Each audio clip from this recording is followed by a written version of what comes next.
Hello guys, welcome back to my YouTube channel in you latest topics. ನಾನು ಈ ದಿನ BComನ second ಸೆಮಿಸ್ಟರ್ನ ವಿದ್ಯಾರ್ಥಿಗಳಿಗೆ ತುಂಬ ಯೂಸ್ಫುಲ್ ಆಗಿರೋ ವಿಡಿಯೋ ಜೊತೆ ಬಂದಿದ್ದೀನಿ.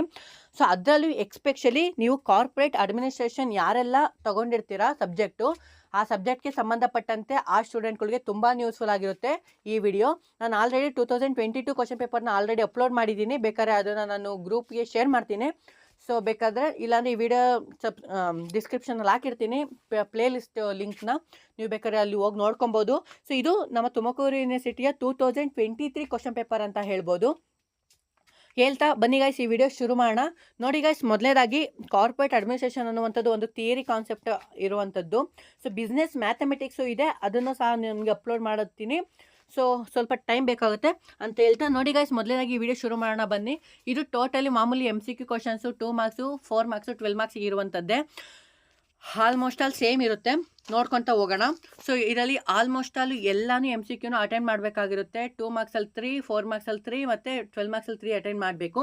ಸೊ ಇದರಲ್ಲಿ ಯಾವ ಥರ ಇತ್ತು, ಏನೆಲ್ಲ ಇದೆ ಅನ್ನೋದನ್ನು ತಿಳ್ಕೊಳ್ಳೋಣ ಬನ್ನಿ. ವಿಡಿಯೋ ಶುರು ಮಾಡೋಕ್ಕಿಂತ ಮುಂಚೆ ನಮ್ಮ ಚಾನಲ್ ಸಬ್ಸ್ಕ್ರೈಬ್ ಮಾಡ್ಕೊಂಡು ತಪ್ಪದೇ ಸಬ್ಸ್ಕ್ರೈಬ್ ಮಾಡಿಕೊಂಡು ಈ ವಿಡಿಯೋಗೊಂದು ಲೈಕ್ ಕೊಟ್ಟು ನಿಮ್ಮ ಫ್ರೆಂಡ್ಗಳಿಗೂ ಶೇರ್ ಮಾಡಿ, ಆದಷ್ಟು ಸಹ ಇನ್ಫಾರ್ಮೇಷನ್ ಸಿಗಲಿ ಅಂತ ಹೇಳ್ತಾ ನೋಡಿ ಗೈಸ್, ಮೊದಲು ಹಾಗೆ MCQ ಕ್ವಶನ್ಗೆ ಬಂದರೆ, first one, company is A defined under A companies act 2013 is ಅಂದರೆ ಕಂಪನಿ ಕಾಯ್ದೆ 2013 ಅಡಿಯಲ್ಲಿ ಕಂಪನಿಯನ್ನು ವ್ಯಾಖ್ಯಾನಿಸಲಾಗಿದೆ.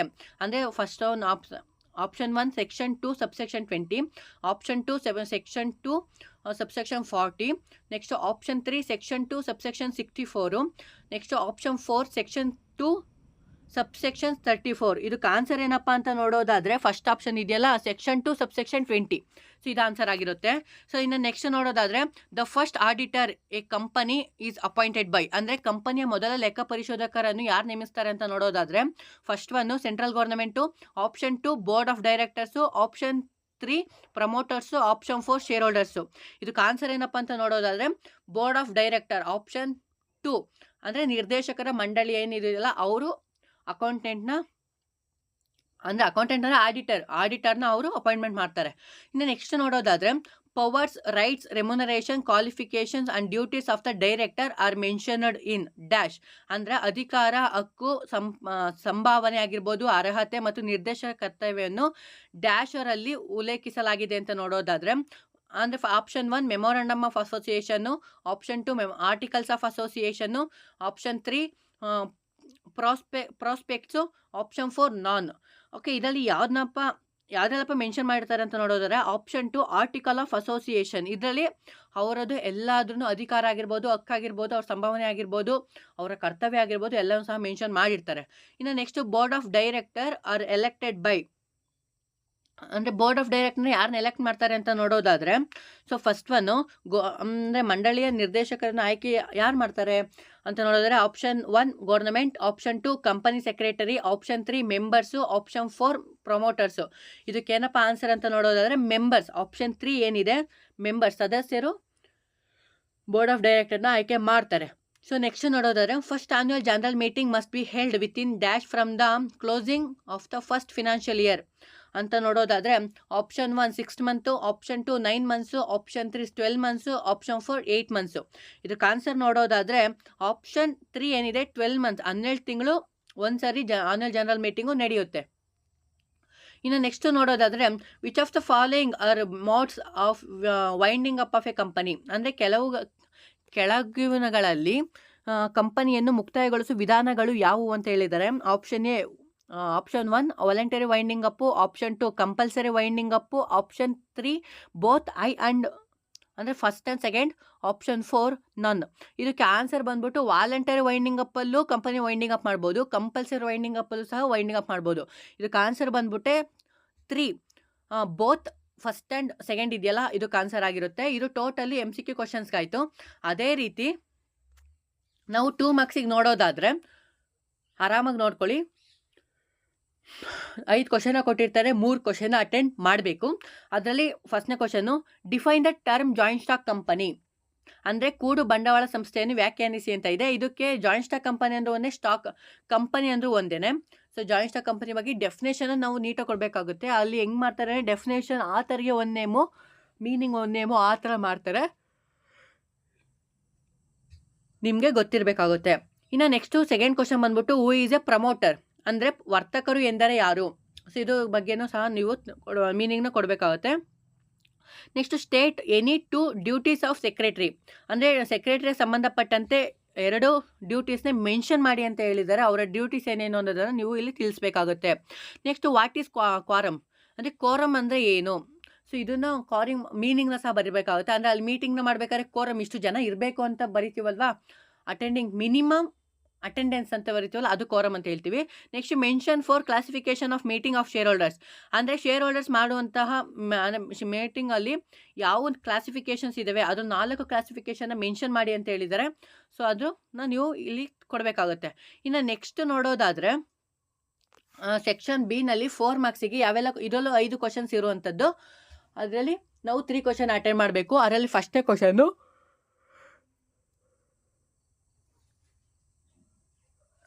Distinguish between public company and private company, ಅಂದರೆ ಸಾರ್ವಜನಿಕ ಕಂಪನಿ ಮತ್ತು ಖಾಸಗಿ ಕಂಪನಿಗಳ ನಡುವೆ ವ್ಯತ್ಯಾಸವನ್ನು ಗುರುತಿಸಿ ಅಂತ ಇದೆ. ಸೊ ಇದ್ರ ಬಗ್ಗೆ ನೀವು 4 ಮಾರ್ಕ್ಸಿಗೆ ಆಗಿರೋದ್ರಿಂದ ಅಟ್ಲೀಸ್ಟ್ 5 ಪಾಯಿಂಟ್ಸ್ ಆದರೂ ನೀವು ಡಿಫ್ರೆನ್ಸ್ನ ಬರೀಬೇಕಾಗಿರುತ್ತೆ. ಇನ್ನು ನೆಕ್ಸ್ಟ್ ನೋಡೋದಾದರೆ explain the types of global companies, ಅಂದರೆ ಗ್ಲೋಬಲ್ ಕಂಪನೀಸ್ನ ಟೈಪ್ಸ್ನ ಬರೆದು ನೀವು ಎಕ್ಸ್ಪ್ಲೇಷನ್ನ ಬರೀಬೇಕು. ಯಾವ ಥರ ಬರೀಬೇಕು ಅಂತ ನೋಡೋದಾದರೆ ಗ್ಲೋಬಲ್ ಕಂಪನೀಸ್ನ ಮೀನಿಂಗ್ನ ಬರೆದು ಆಮೇಲೆ ಟೈಪ್ಸ್ನ ಬರೆದು ಆಮೇಲೆ ನೀವು ಎಕ್ಸ್ಪ್ಲೇಷನ್ನ ಮಾಡಿದ್ರೆ ತುಂಬ ಚೆನ್ನಾಗಿ ಬರುತ್ತೆ. ಔಟ್ ಆಫ್ ಮಾರ್ಕ್ಸ್ ಸಿಗೋ ಚಾನ್ಸಸ್ಸು ಇರುತ್ತೆ. ಇನ್ನು ನೆಕ್ಸ್ಟ್ ನೋಡೋದಾದರೆ briefly explain the duties of ಆಡಿಟರ್ನ ಮೀನಿಂಗ್ನ ಬರೆದು ಅವ್ರದ್ದು ಡ್ಯೂಟೀಸ್ನ ಎಕ್ಸ್ಪ್ಲೇನ್ ಮಾಡಬೇಕು. ಅಂದರೆ ಲೆಕ್ಕ ಪರಿಶೋಧಕರ ಕರ್ತವ್ಯವನ್ನು ಸಂಕ್ಷಿಪ್ತವಾಗಿ ಬರೆಯಿರಿ, ಅಷ್ಟೇ ವಿವರಿಸಬೇಕು ಅಷ್ಟೇ, ಇದನ್ನ ಎಕ್ಸ್ಪ್ಲೇನ್ ಮಾಡಬೇಕು. Next what do you mean by resolution, right the types of resolution, ಅಂದರೆ ನಿರ್ಣಯದ ಅರ್ಥವೇನು, ನಿರ್ಣಯದ ಪ್ರಕಾರ ಬರೆಯಿರಿ. ಇಲ್ಲಿ ರೆಸೊಲ್ಯೂಷನ್ನ ಮೀನಿಂಗ್ನ ಬರೀಬೇಕು, ಅದ್ರ ಟೈಪ್ಸ್ ಏನಿದಾವಲ್ಲ ಅವನು ಸಹ ಮೆನ್ಷನ್ ಮಾಡಿ ಅಂತ ಹೇಳಿದ್ದಾರೆ. Next mention any 4 consequences of winding up, ಅಂದರೆ ಮುಕ್ತಾಯದ ಯಾವುದಾದರೂ 4 ಪರಿಣಾಮಗಳನ್ನು ಉಲ್ಲೇಖಿಸಿ. ವೈಂಡಿಂಗ್ ಅಪ್ನ ಪರಿಣಾಮಗಳು ಕಾನ್ಸಿಕ್ವೆನ್ಸಸ್ನ ಎನಿ 4ನ ಮೆನ್ಷನ್ ಮಾಡಿ ಅಂತ ಹೇಳಿದ್ದಾರೆ. ಈಸಿಯಾಗಿ ಮೆನ್ಷನ್ ಮಾಡ್ಬೋದು. ಸೊ ಇದು 4 ಮಾರ್ಕ್ಸಿಗಾದರೆ.